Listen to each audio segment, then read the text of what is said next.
Good afternoon, everybody. Hope you're having a lovely Friday. Chris here. And you've probably seen me around a little bit in the Shopify Australia group. I'm just part of the team that runs it, amongst other things. And I asked a question earlier in the week, and I asked, who here sees success in markets, in brick and mortar, with their products and their business, but fails to see that same traction online on their website? I got a lot of hands up, and quite frankly, I speak to a lot of people every day who are in the exact same situation. And it is very, very normal. It's a super normal thing. A lot of people go through this. The good thing is there are ways to do this properly. And what I want to go through is a little bit of why you're not seeing that success transitioning online, and also what you need to do to start making a difference there and start growing your online side. So if you're like most people, you have a product, it's awesome, it's good, it's proven because you're selling it at markets, people love it, they come back, they buy more. And this could be because you're an awesome salesperson, or maybe they just really like you, they like the feel behind the brand, or maybe the product's so damn good that it doesn't even matter what you say, they'll just buy it, right? But you go online, you create your store on Shopify, and maybe you send some traffic there organically or with ads, whatever it may be, but it just is not converting the browsers into buyers, and it's not working.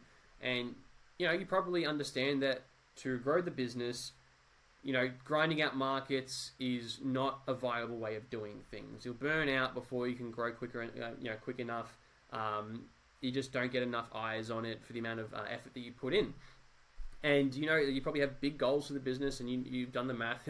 You can't possibly fit more of these on your plate. And eventually, you want to be working on the business, not in it. So we try to get away from this side of markets and move more into the online side. Even if you're brick and mortar, this might be a similar story too. But again, we just don't see that traction when we try and do it. So I want to share with you guys a little bit quickly about what we do in a couple stories that will be relevant to you. So we run Insightful. It's a Australian-based Shopify agency where we build high-converting Shopify stores, about 100 or so of them a year, for businesses just like yours. But we also run the eCommerce Circle, which is our private mentoring community where we help Aussie-based e-commerce owners to grow their businesses online. And funnily enough, a large proportion of them are in the same, or come from the same background, where they have an awesome product, they sell it in person at these markets, or they sell them in brick and mortar, and they just have struggled to transition that online, which is why they've got in touch with us.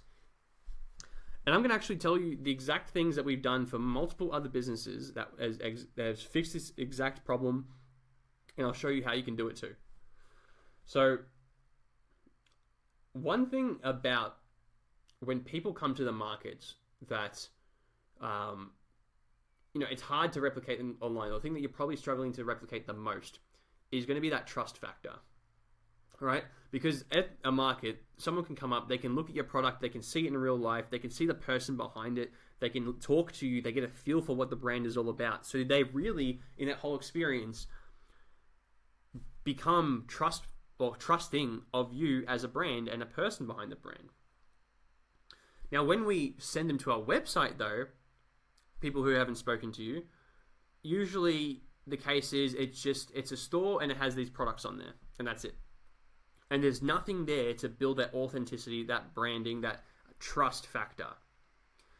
And without this, it's simply just a brochure, which is why inevitably the people who will look at this website and say, no, thank you, they're going to go to the competitors who are bigger names, have more backing behind them, and instinctively just have that trust factor built into them. For example, if you're doing athletic clothes, and they'll go to Nike, right? Because everyone knows Nike, they don't need to worry about if they can trust it or not.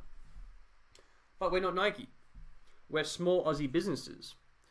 And for small Aussie businesses to make a website work, that trust factor is the ultimate factor, in determining if you're going to be successful or not. We like to say that the website is supposed to be your ultimate salesperson that can work 24/7 for you, that can sell for you 24/7. So if anyone lands on that website, whether or not they've spoken to you, it's going to give people that same experience that they had in person with you, but give it online. And that's the disconnect. The experience they're getting online is nowhere near what they got in person. So that's why the performance is so much different, right? But again, you're in the spot. We've got to make it work. How do we do this? Like, what are the things we have to do?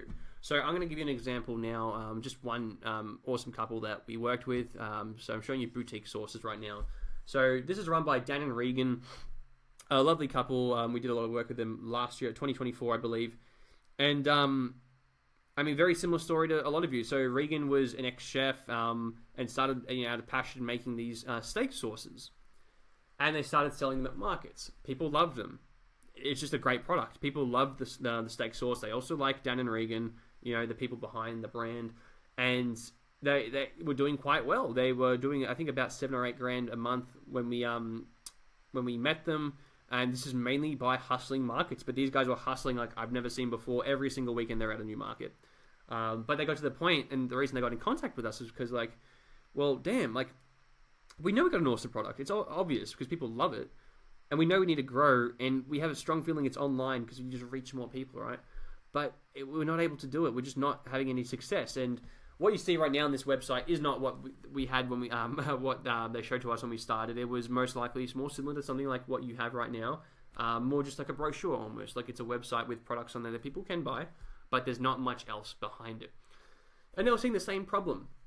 So we go, Dan, Regan, you got an awesome product. That's the hardest part, right? You've got that solved.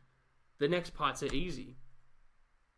What we need to do is create a website with that trust factor. Before we think about ads or going hard on social media and really getting a lot of traffic to this website, before we do any of that, we need to make sure that the website that the traffic's going to go to is built to convert.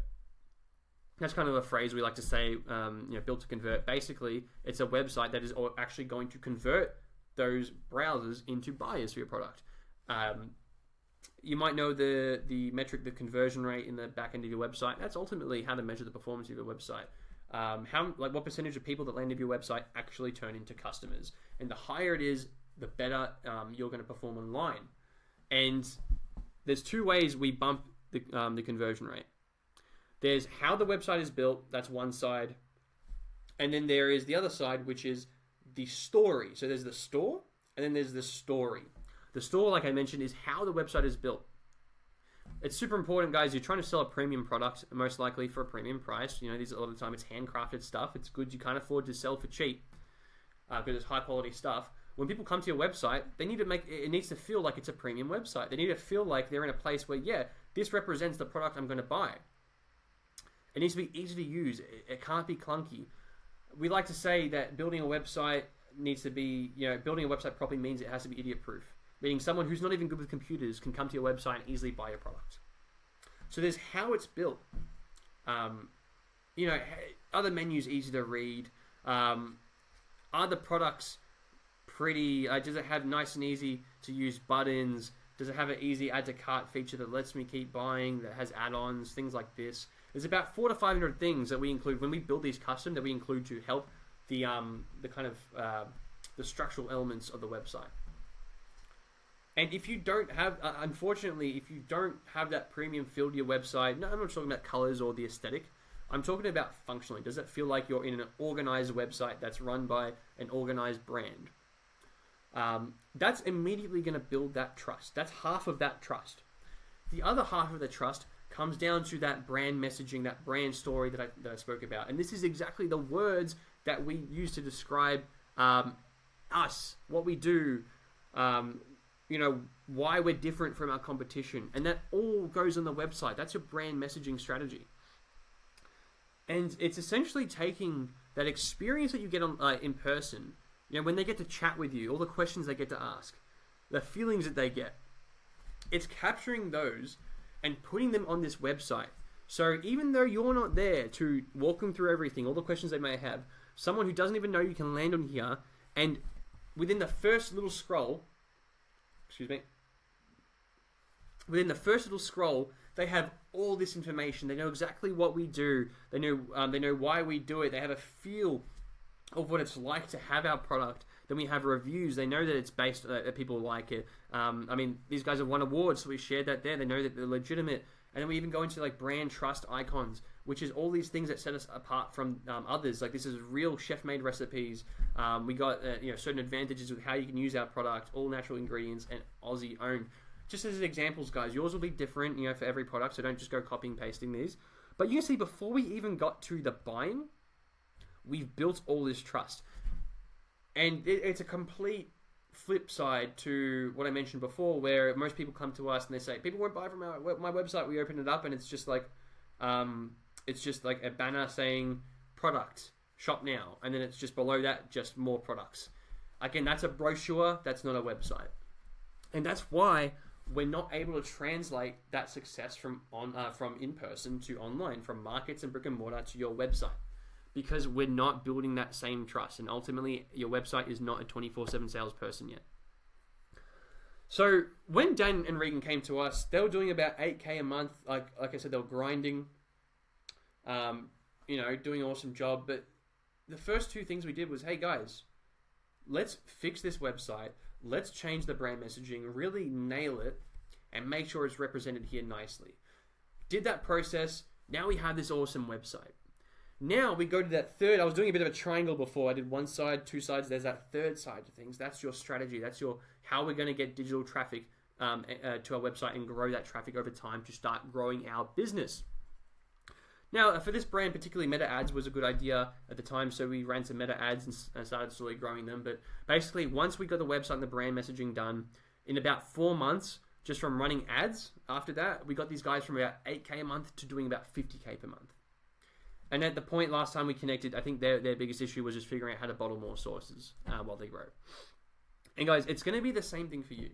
This is an evergreen kind of thing. It's not new. We're not reinventing the wheel. We're just doing the important things and focusing on them, and we're doing them very well, which is build a high converting website, have a clear, distinct brand messaging strategy that's going to differentiate yourself from the competition, so you're not getting price shocked. And then once we do those things, cool, now let's get traffic going. It's a simple equation, and it's the same thing that we do over and over. So if you're listening to this, you watch this video, and you're someone who has a brick and mortar, or you run a lot of markets, and you're like, okay, I'm pulling my hair out of my head. I want to grow this business. I know online's the way, but I can't take those next 2 steps. You now know what you have to focus on, guys. And if you're focusing on anything else, the online side will not grow.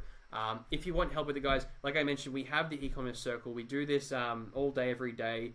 If you want to learn more about it, I'll drop a link to the eCom Circle below, and potentially even we did some fast path plans earlier in the week. I'm happy to do a couple more of them. So if you want to just sit down with me for 20 minutes and just see what we need to do to improve your business, I'll leave a link there also. Have a think about this, guys. Are you missing that piece? Is your website the ultimate salesperson that will sell people without you even being there? If no, then we know why it's not working. Hopefully this was helpful for you. Again, always feel free to reach out in the Facebook group to ask any questions you may have. I'd love to chat. Otherwise, have a great weekend, and I'll see you guys next Monday.